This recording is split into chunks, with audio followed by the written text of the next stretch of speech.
I wrote the book trying not to write a pamphlet, a vegan pamphlet, because I think that literature, the one that I'm interested in, is the one that makes you think, reflect, question, but not the one that tells you what to do or what to think. I don't want people to stop eating meat because they read my book. But if they can reflect or think, and because of that, the conclusion is I'm going to stop to eat meat, that it's great.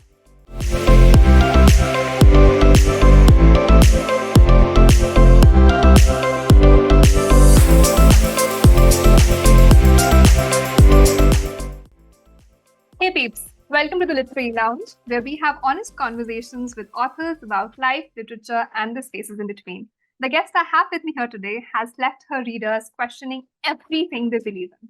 I am honored to be speaking with Agustina Bazterrica, the famous Argentine writer who won the 2017 Claro Nobel Prize for her book Cadaver Exquisite. This dystopian horror novel has been translated into a number of languages, including in English, under the title Tender is the Flesh.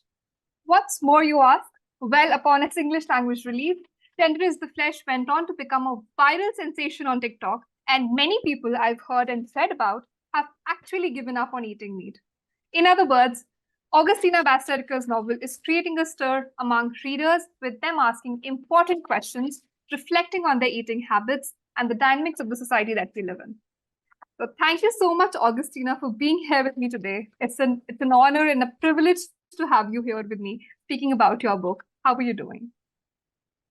Thank you, Alina, for having me here. Although we are far away, I'm here in Buenos Aires, Argentina, and I'm really glad to be here. And yeah, really glad for everything that is happening with the Tender is the Flesh or Cadáver Exquisito.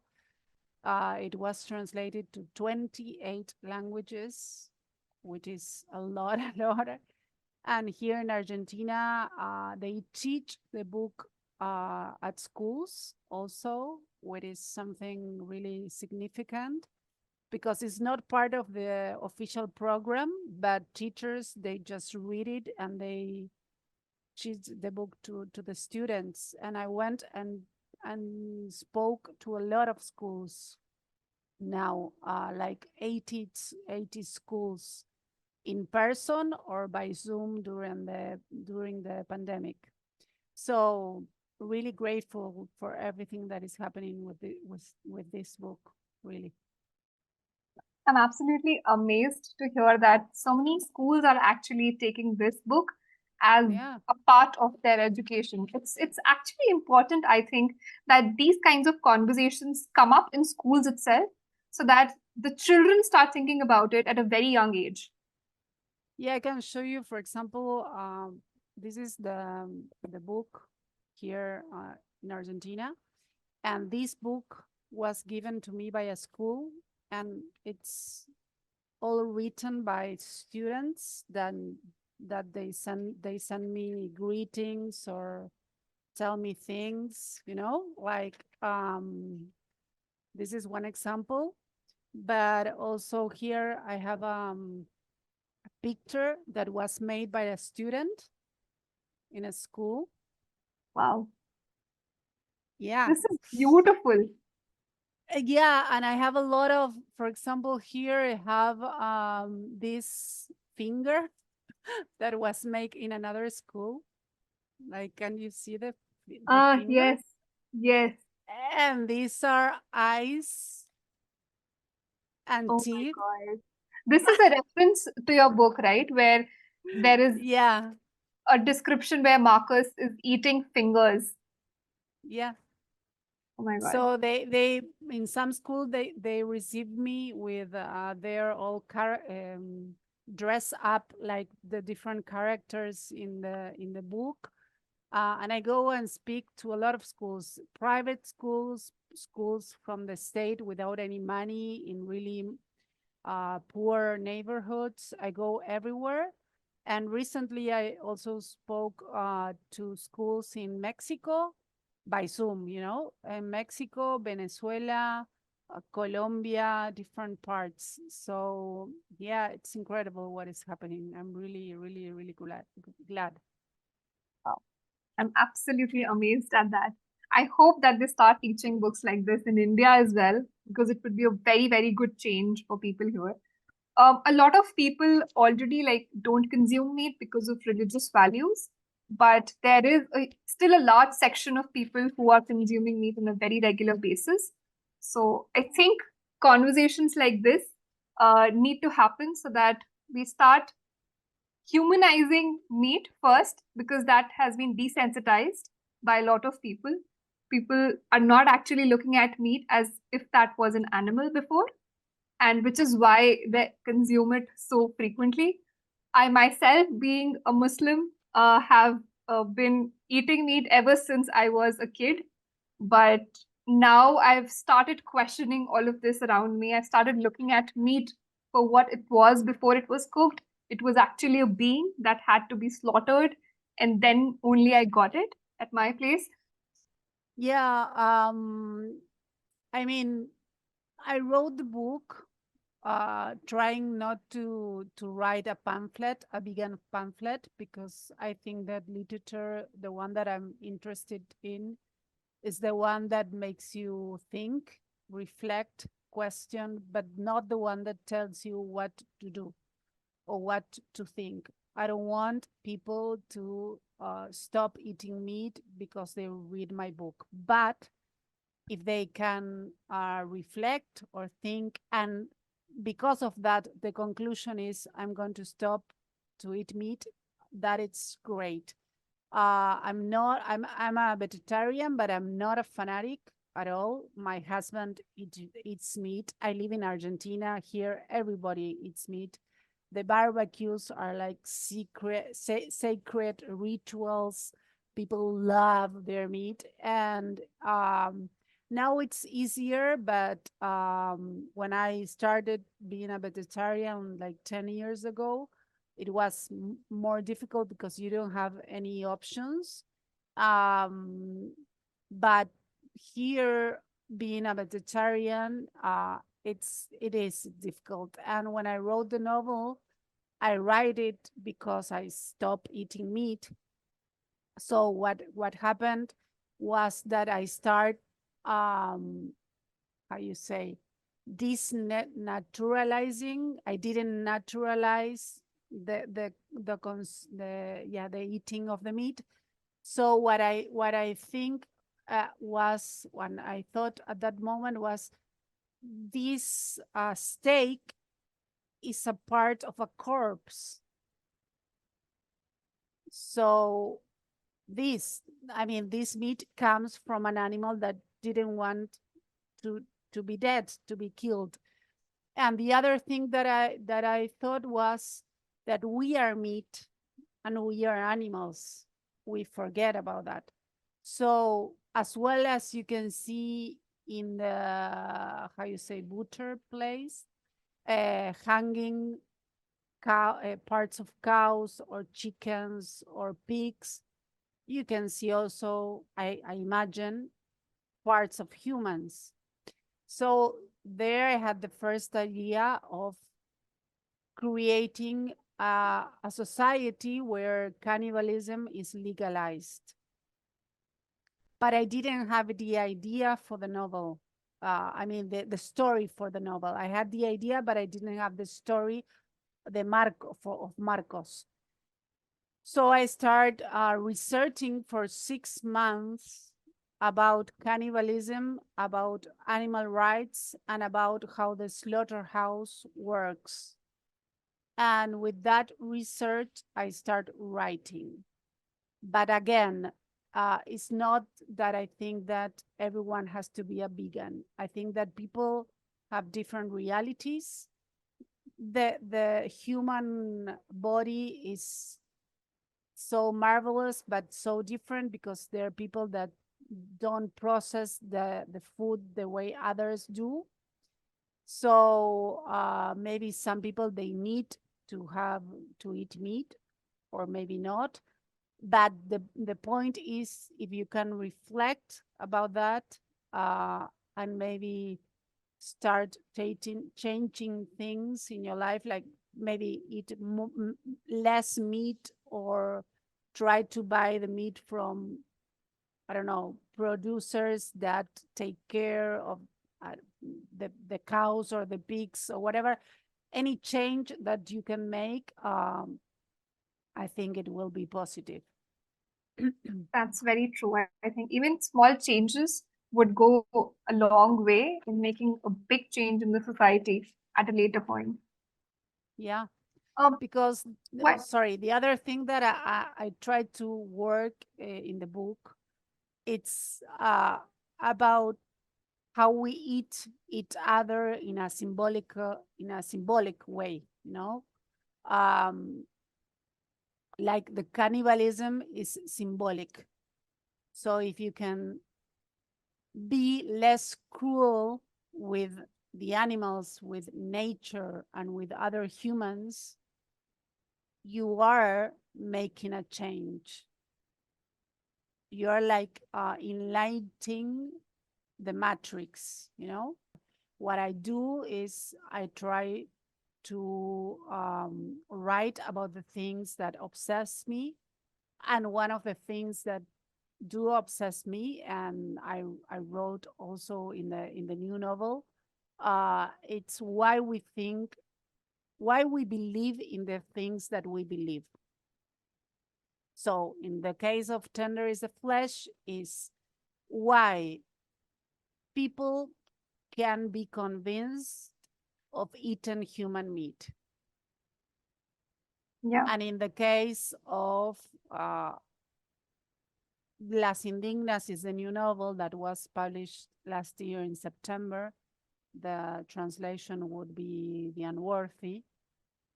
It's, well, why a group of people can believe that a God that is not the Catholic God can keep the contamination out of one place. If you want, afterwards we can talk about this book, but Yeah. so each book for me is like a quest. Like I obsess with an idea for 2 or 3 years, and I start searching and I start thinking, and well, if that can make people yeah, talk and start a conversation and whatever, it's great. But I don't write for the readers. I don't I think get about it. the readers, you know, because That if that's not, actually nice. I don't I don't want readers to have nightmares, to have nauseous. The other day, a friend told me that one of her students read this book and she fainted. She fainted. So, I mean, I don't want people to faint, but I wrote it like I go to the end of things, because if I start thinking about people, I would like repress myself. I get it. That makes a lot of sense. And in a lot of ways, you cannot always think about readers also, because then you'll start thinking about how they would take the book, if or not they would like it. And if you start thinking about that, then you will not end up writing a novel in the end. So it does not make a lot of sense. But I would love to talk about Las Indignas in detail a little bit. Uh, what Okay. is the theme that you're actually covering in the book? And when can we expect it to release in English? Because I would love to read the translation. Yes, yes. The book has been translated, but they're going to publish it next year in the UK and in United States also. And the translator is Sarah Moses. She translated Gender is the Flesh. I have here the American cover. And she also translated 19 Claws on a Blackbird, which is the short story book that I have it here. This is the United States. And she translated this one. And Sarah Moses is like the best. I love her. She's the best, the best. When I wrote this one, I gave her the manuscript for her to read it in Spanish and to tell me what she thought. And she told me a lot of things that make I wrote a new version, with her comments. So I really trust her. I think she's a really great reader. And well, the book, it's also a dystopia. You can call it a dystopia. The world is, how you say, arrasado. Let me, because I don't know the word in Spanish. It's collapsed, but Okay. yeah, but I want to say another way. Arrasado. Devastated. It's Okay. devastated. Well, all the climate change just destroy everything. The wars for water, they occurred. They were they occurred in the past, and the protagonist, it's in what was a monastery, and now it's occupied by a group of women and a man, just one man. And they all believe in a God that is not the Catholic God, that because they pray to this God and they make sacrifice to this God, the place, the monastery, doesn't have contamination and they can live there. And this protagonist, she writes a diary in a clandestine way. Okay. Okay, so, and one day another girl gets to the monastery and things happen. Okay. So she writes, and for example, there are a lot of words that are, how you say, that this, like this. Oh, striked. Yeah. There are strikes and there are words that are interrupted, and she writes with different kinds of ink, even with her blood. And well, this is the, and I use a lot of resource from poetry. For example, I don't know if you can see it. Yes, I can. Yeah. Yeah, these or these, for example. Okay. Yeah. Wow. So it's, in a sense, it's in the line of Tender is the Flesh, in the sense that it's obscure and violent, but the way that it's written, it's really different, because here the words are more poetic. I want to talk about horrid things, terrible things, but with beauty. And the beauty is in the words, In the writing. In the writing, yeah. Wow. I would love to read that book, and I hope that it launches soon in India so that I can grab it and pick it up next, because I absolutely loved the theme that you've just mentioned. And I'm sure that a lot of people who love Tender is the Flesh would love Las Indignas as well. So I'm hoping that it launches soon in India. I hope also. Let's move on to Tender is the Flesh a little bit in detail. There are small instances where we see a change in the lead character. And I would like to emphasize here that when I was reading the book, I saw him as this innocent character in the beginning who was succumbing to the pressure of the society, and he was being forced to work in a slaughterhouse. But eventually, as the story progresses, we see there are small instances where we see a change in him, which leads to a dreadful end.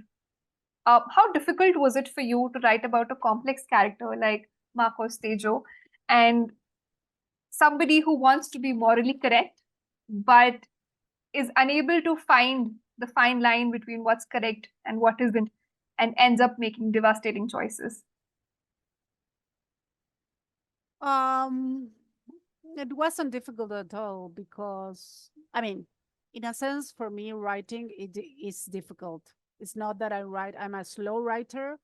I think a lot. I was 6 months researching without writing a word. So, in a sense, it is difficult, but in another, because of that research and because when I write, I read a lot, the character of Marcos just appeared. And the thing is that when I'm writing, I like live with the characters. They live inside of me because I like imagine them. So I think that Marcos is a son of capitalism, as we all are. So in that sense, he represents like a generic man, you know, and that is not difficult because the thing what I was telling you that with capitalism is that teaches this cruelty, and also that we can have moral ambivalence, but in the end we will choose to buy, I don't know, the iPhone. And the thing with the iPhone, for example, is that to make the iPhone, all the production, maybe behind that you have slave work, for example, or what happened with clothes. You buy something, and behind that you have these clandestine workshops where people work, I don't know how many hours, and with everything, so it's part of like the system. And on the other sense, it's a character that he's broken. He's absolutely broken from the beginning because, and this is not a big spoiler alert, his son died. And I don't know if anyone can recover from that. So at the beginning, he's broken. So yeah, and I don't want to talk because I will spoil the book, but things happen during the story that make him more broken even. So, and he's alone, and I mean, his father, it's like almost that he's gone because he's gone with mind, and his wife left him, and his sister is the worst. So he's alone, and he's carrying with all the weight of the world by himself because he loves his father, and if he doesn't do what he does, they will eat his father in the like less in a less dignified way. They'll just consume him like bad yeah, meat. but in a less, because his father is geriatrico. Yes, geriatric. His father is in this place, and yeah, if he put it in a cheaper one, they will eat them.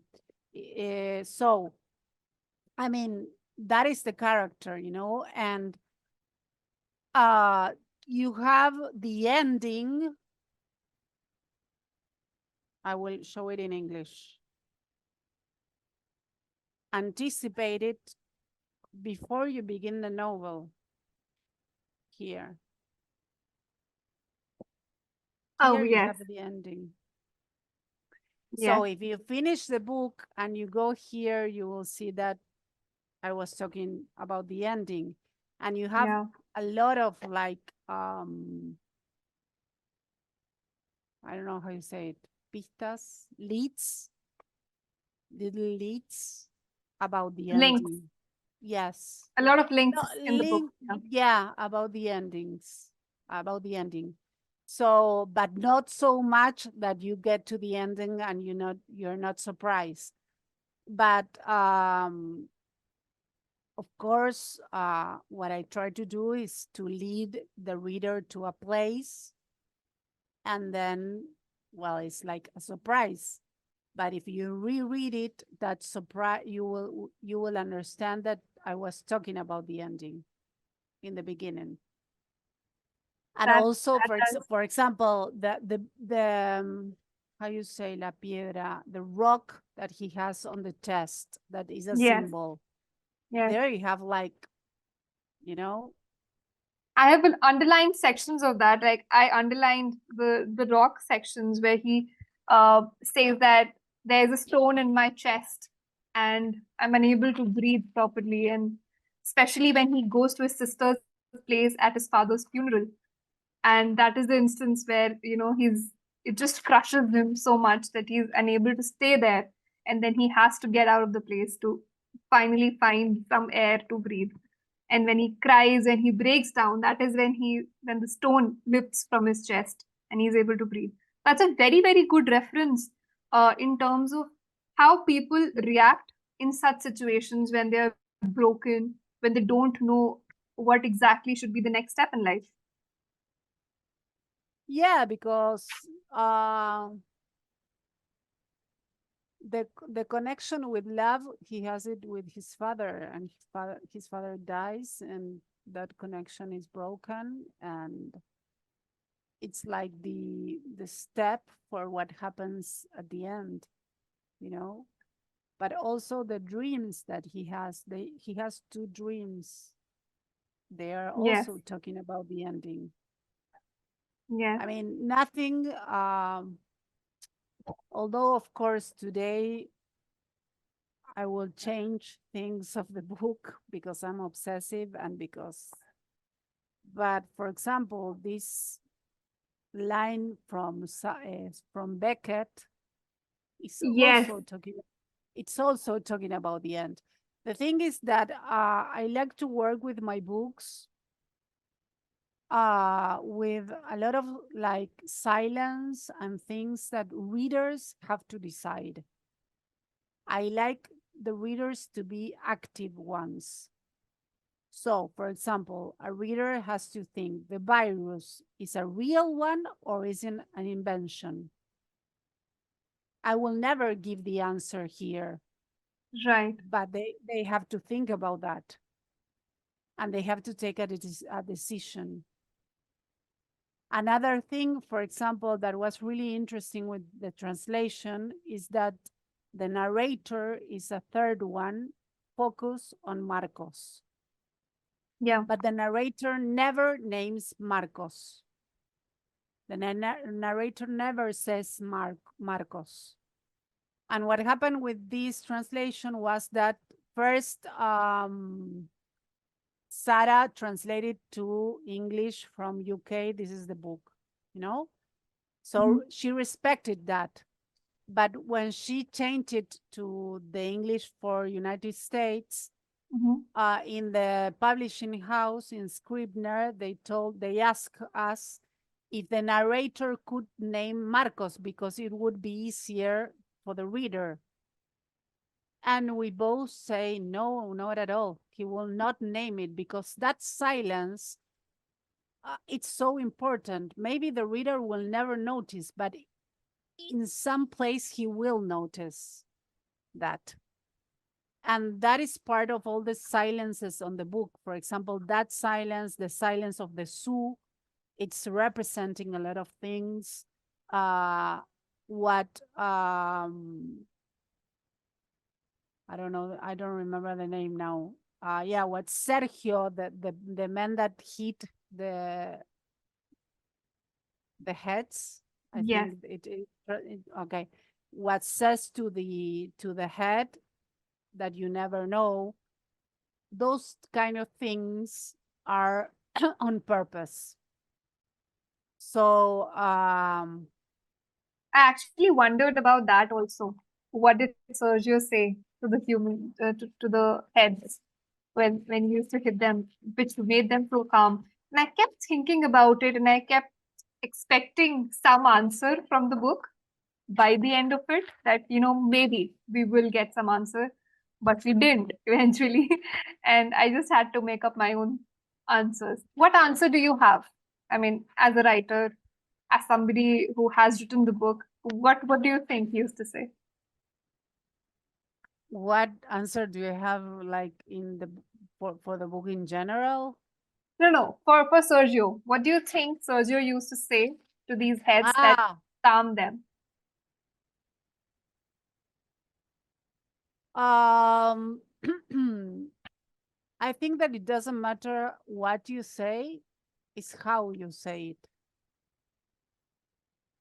Okay. Because I believe that also words and how you say it, how you say them, they have an impact on the energy, they create energy and they have an impact. So if you say something with a really soft tone and with, I don't know, like love or whatever, you can calm someone. That makes sense. So maybe, I don't know, I'm thinking now, maybe he sang or he said something that his own mother said, like a child song or something like that. Because actually the heads, they don't understand what he's saying. So it doesn't matter. It's like when I have 3 cats. I love cats, love. I have them here. Oh, that's so Watching. nice. Yeah. And they don't understand, but it's the tone, because they know when I'm angry and I don't know how you say, putting like a limit. Although with cats, putting limits, it doesn't have any sense. Yeah, But they understand the tone, true. Now that makes a lot of sense. I always imagined that Sergio would be saying something cruel, but he would say something like, if you don't calm down right now, the death would be a lot more painful. Maybe something as an instruction, so that in the next moment the head is like, maybe I should just calm down right now because otherwise I don't know what's going to happen. So probably something like that. Okay, yeah.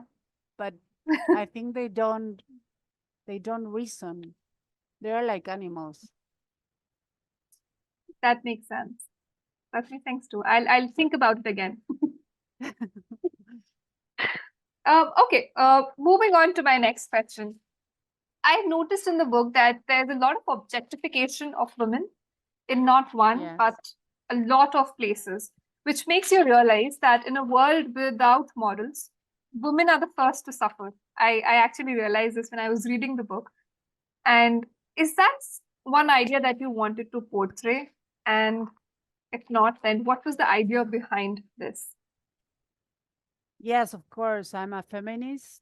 And here in Argentina, I fought a lot for the abortion law. This is the handkerchief that we use in our bags and packs and for every, how you say, marcha? I don't know, for every, wait, marcha, march, no, running, no, progress, no, advance, no.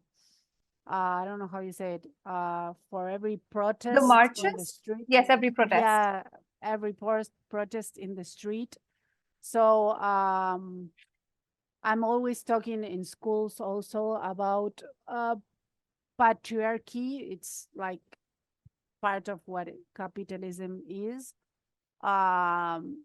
Because one theory, there is a book that was really useful to write this one.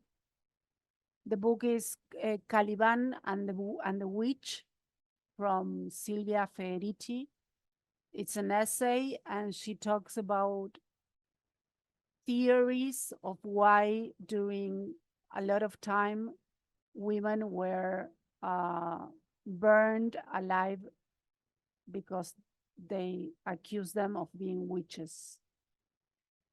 So one of the theories is that with capitalism, what the system needs, it's a lot of, how you say, mano de obra, wait, mano de obra.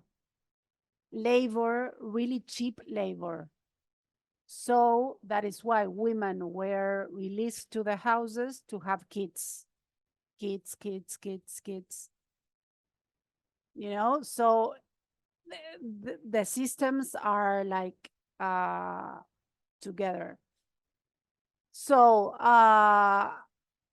although I'm a woman with a lot of privileges, I think that the patriarchy is a system that we have to talk about and reflect about and think about and fight, because we have to transcend this system.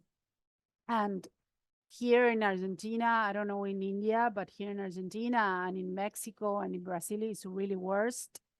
Here, a man kills a woman each 48 hours.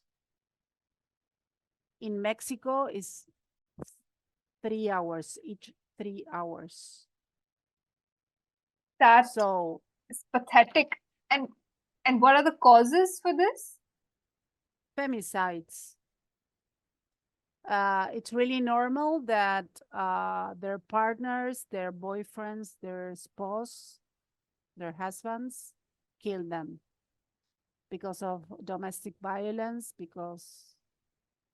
and also there are a lot of rapes. And for example, in Mexico, they can just rape you and throw you in the desert, you know, and just everyone, they don't care. So actually, I love Mexico. I travel a lot there, and I really love the people and the places, but they're really chauvinist, you say, misogynist, and it's terrible. When I travel alone as a tourist a long time ago, and afterwards I traveled with my husband. At that moment, we were boyfriend and girlfriend. We were not married, but it was our first trip together. And it was really impressive how I talked to men, to Mexican men, and they answered to my boyfriend. They didn't answer to me because I'm a woman.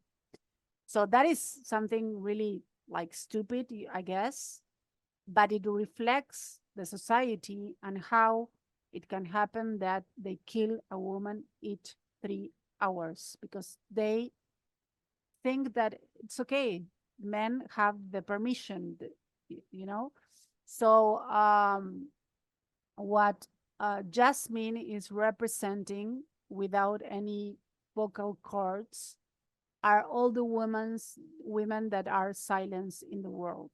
The women that are killed, the women that are raped, the women that cannot study, the women that cannot speak, the women that are silenced in different, how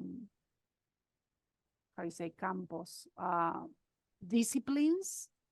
Like, for example, I'm friends with a lot of booksellers, and they tell me that even today, there are readers that don't want to read books written by women. So what it's important to understand, and that is something that I say a lot on schools, is that in the history of humanity, I don't know one case of a group of women going out to the street and raping a man. And that happens all the time in reverse, you know? So that is what patriarchy is about. It's the possibility of these men, of this group of men, that can go to the street and rape a woman. So, do you think,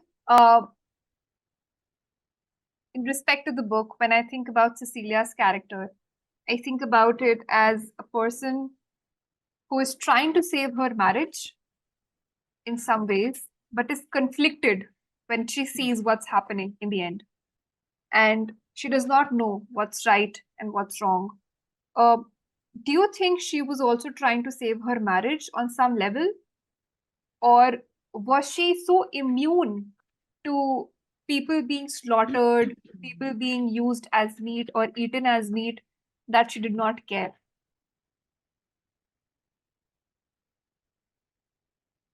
I think she's immune because she has only one desire, and is to have a kid.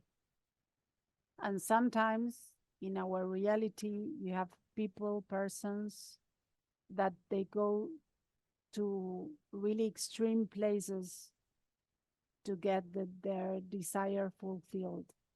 And here in Argentina, I told you the case of the dictatorship and what happened. I mean, if you're a family and you're receiving a baby that you know that was born in a clandestine prison, and the mother of that baby was tortured, I mean, that is your concept of love and family.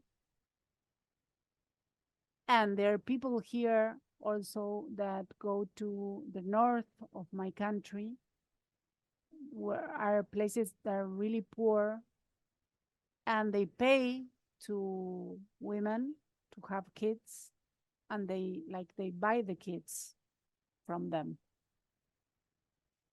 So Oh my God, it's getting worse by the day. Everything yeah, that I hear I is getting mean, worse. so that is something that is happening now. It's not that I'm invented anything. It's happening in the reality that we live in.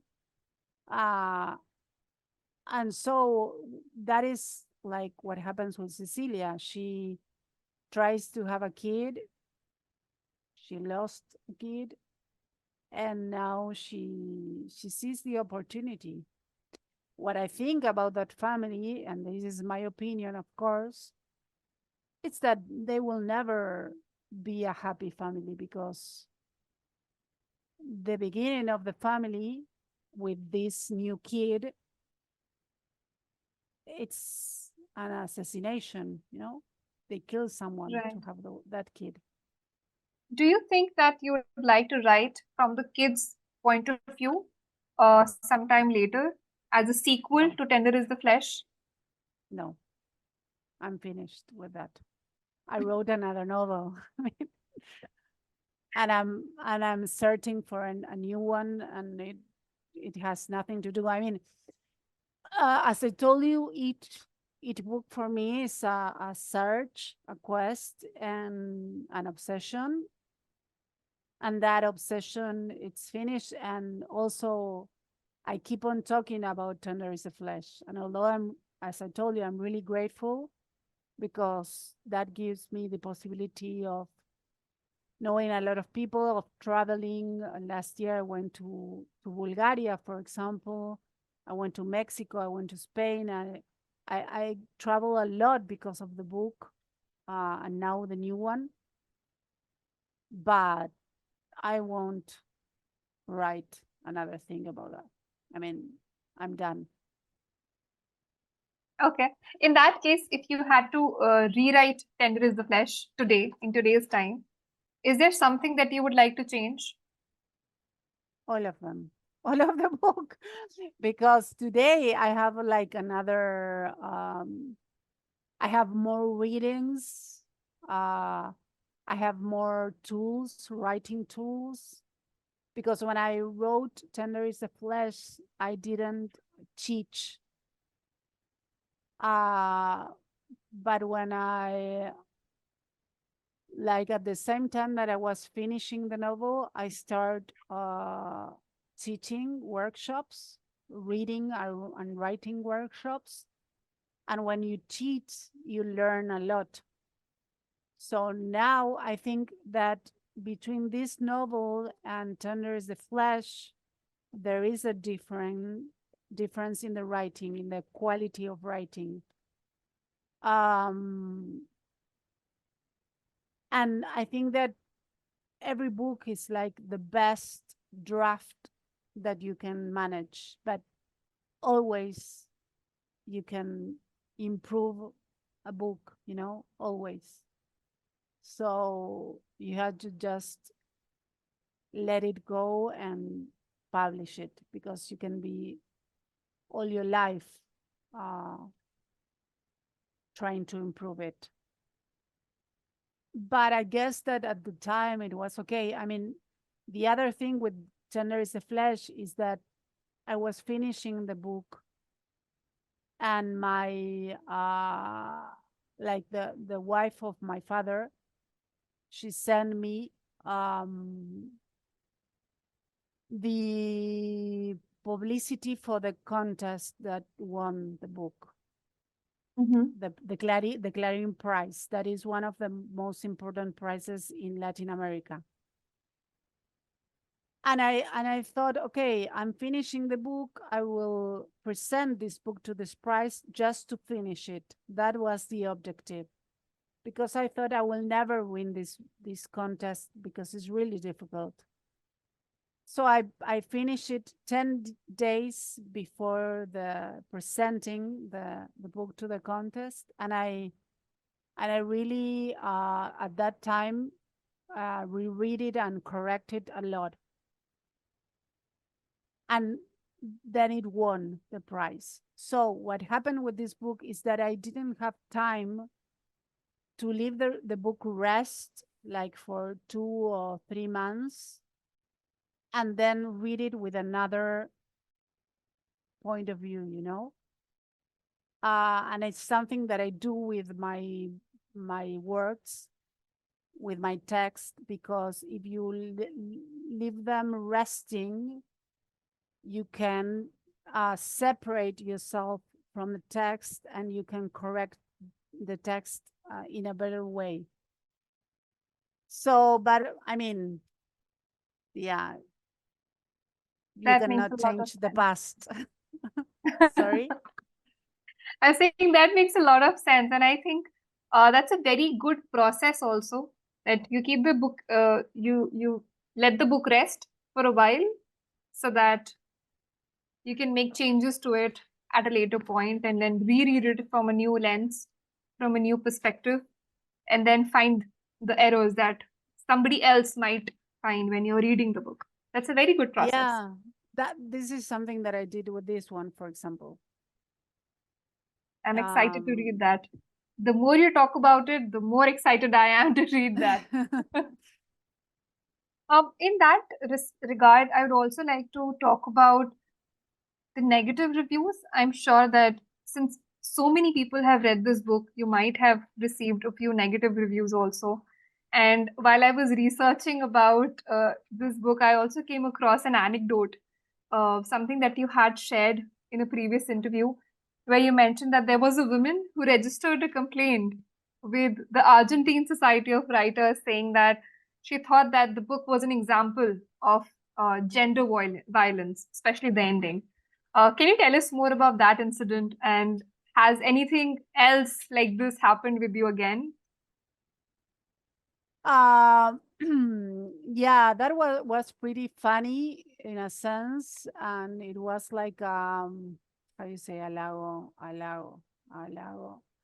a flattery, like a gratification, because if someone reads a book and they go to in this case, the Argentine Society of Writers, and they register a complaint, it's wonderful, because the book generates her a lot of feelings, I mean, the Argentine Society of Writers, they can do,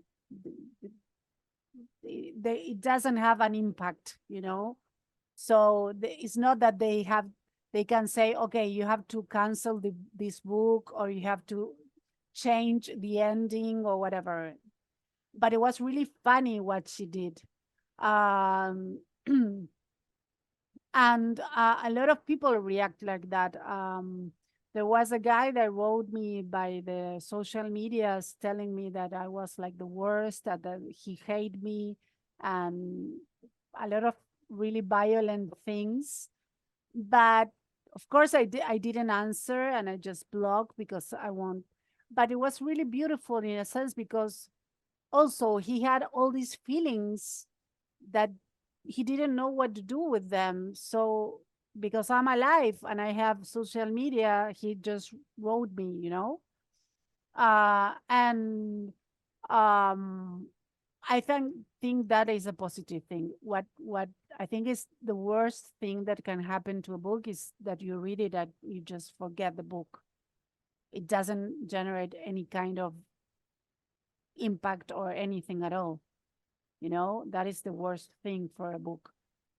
And also, of course, there were people that they just hated the book and they thought it was like the worst book they read in their life. And it's okay. I mean, it happens with the classics, people that read, they read, I don't know, Crime and Punishment, and they think that is a bad book, and you say, I cannot believe this.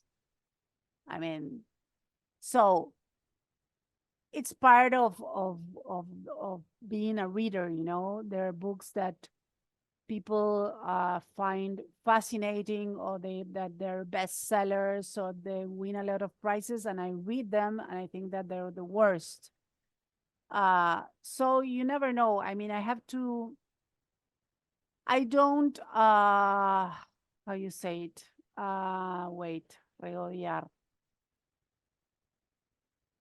I don't gloat in the good reviews, and I don't punish myself with bad reviews. I try to stay true to what I believe and to my way of thinking, because you will always have someone that doesn't like your book. That makes a lot of sense, and that's a very good way of handling reviews. Very nice. I love that answer. Like, I think that readers, and I include myself there because I'm a reader also, we are a god with a lot of heads. Yeah. Millions and millions and millions of heads. If you want to gratify each of that heads, you will never write anything because it's impossible, Right. Do you think, from your point of view, that since I read about it in a data something wherein they mentioned that the production of meat has tripled in the last 50 years. Do you think that we are closer to a reality where tender is the flesh becomes a reality, where we have human slaughterhouses? Do you think that can be possible? I think that in a sense it could be possible if a lot of conditions are given. Like, for example, when we had the pandemic in 2020, a lot of people wrote me and told me this is the virus of tender is the flesh. And I told them, do you think that the virus is real in tender is the flesh? Like, so in a sense, it could happen that the conditions should be like extreme, maybe. But on the other sense, as I told you, I think it is happening. It is happening in a symbolic way, because an example that I give in every interview and when I go to talk in schools is that at this moment, as we have in this conversation, there are a lot of women in a lot of clandestine burdeles, how you say, brothels that are being raped day by day and dragged, and they're there captive, you know? They're not choosing to be there. They're not choosing to be prostitutes. They're captive. So there you have an example of symbolic cannibalism. So in a sense, it is happening. That's very true. And wow, difficult to move on to my next question from here, but um, I'd also like to talk about translation a little bit here, because Tender is the Flesh was originally written in Spanish and then it got translated into 28 languages, which is huge. One of them was English. And so, do you think that during translations, a part of the essence of the novel gets lost somehow, which was originally present in the original language?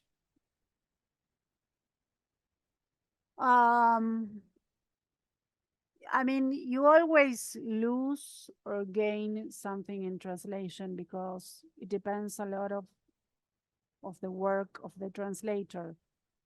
In the case of English, I know that Sarah Moses did an excellent job because since I know English, I could keep track of the process, and we talk a lot, and she asked me a lot of questions.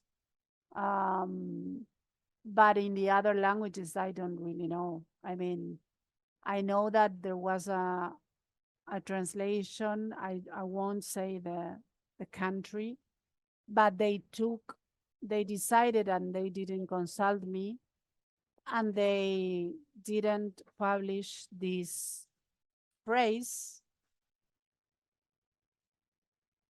this one that I show you, and it's the one that is anticipating the ending. So there you have a really big loss because it was like one of the most important phrases of the book, you know. Yeah. So in one point you have to just let it go, because if you're going to try to be such to control every detail of the translation, I mean, you're going to be dedicated 24 hours to that, and it's not the point. I want to write another books, you know.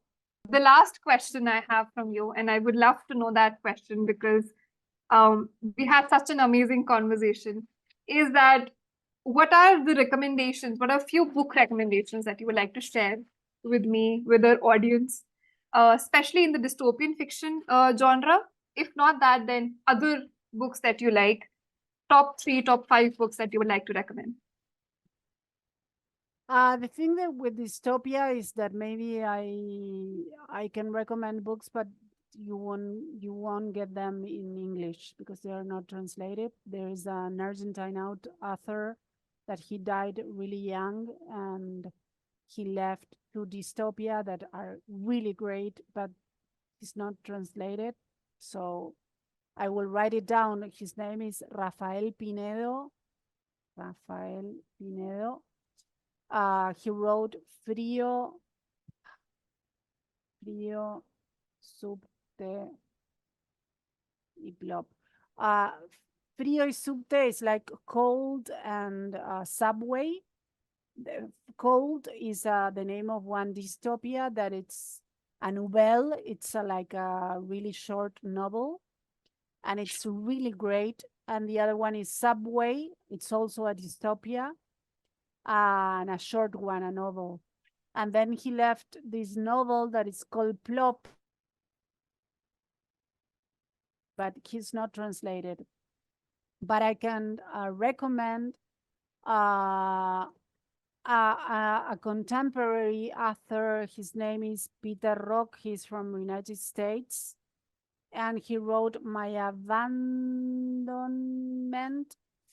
It's not a dystopia. It's based on a real fact, a real thing that happened in Oregon, in the woods of Oregon, they found a father and a child that were living on the woods, and they tried to civilize them, like the father, they gave him a job and a house, and they sent the kid to school, and they found that the kid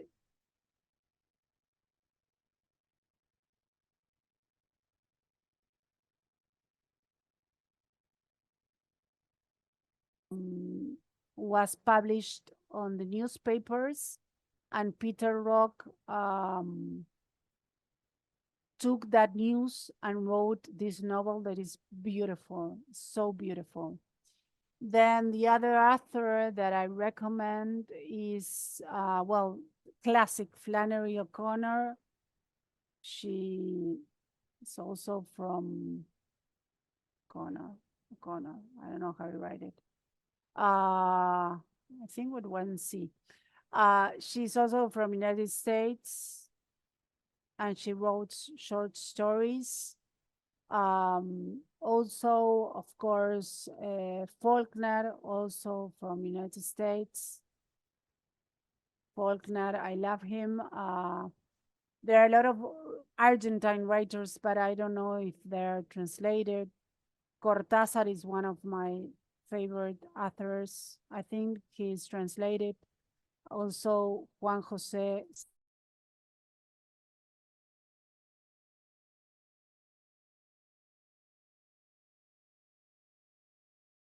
Also, I can recommend Shirley Jackson. Shirley. She wrote Jackson. She wrote a really beautiful novel that it's called We Always Lived in the Castle, and it's beautiful. Also, contemporary authors that are translated, I can recommend Fernanda Melchor. She's from Mexico, and she wrote a novel that is called Hurricane Season, and it's translated in Spanish. It's called Temporada de Huracanes, and they translated Hurricane Season. Also, Mónica Ojeda, she's from Ecuador. She's also translated, so that is why I recommend her. Also from Argentina, Gabriela Cabezón Cámara. She's also translated. Well, Mariana Enriquez is someone that is really famous. She's from Argentina, also translated. That, and I have a lot more, but maybe they're not translated. But if these are some amazing recommendations, I'm surely going to check them out. And wow, I love this discussion, Augustina. I absolutely thoroughly love this discussion. So thank you so much for being here, for talking to me about Tender is the Flesh, and for everything else that we talked about. It was a very, very in-depth discussion. We talked about so many things, and I loved it thoroughly. I hope that this discussion gives more light to your book, and a lot of people go back to Tender is the Flesh, read it again if they have read it already. If they haven't, then they get a chance to read it at least once. And it continues to stir the readers as it has in the past. So I absolutely love Tender is the Flesh, and I hope that more and more people get to read the book. And to fellow readers, thank you so much for tuning into this conversation. If you haven't read Tender is the Flesh yet, please go get it at a bookstore near you, and I'm sure that you're going to love it. Until then, don't forget to subscribe to our channel and follow us on Instagram. I'll add Augustina's Insta handle also in the description below, so you guys can follow her as well. And stay tuned for her next book, that is Las Indignas. It's going to get translated into English, and we'll get to read it super soon. Maybe next year, hoping for that. And if you like this discussion, please don't forget to give us a big fat thumbs up and I'll see you in the next episode. Thank you. Thank you so much, Alina. Bye-bye. Thank you so much.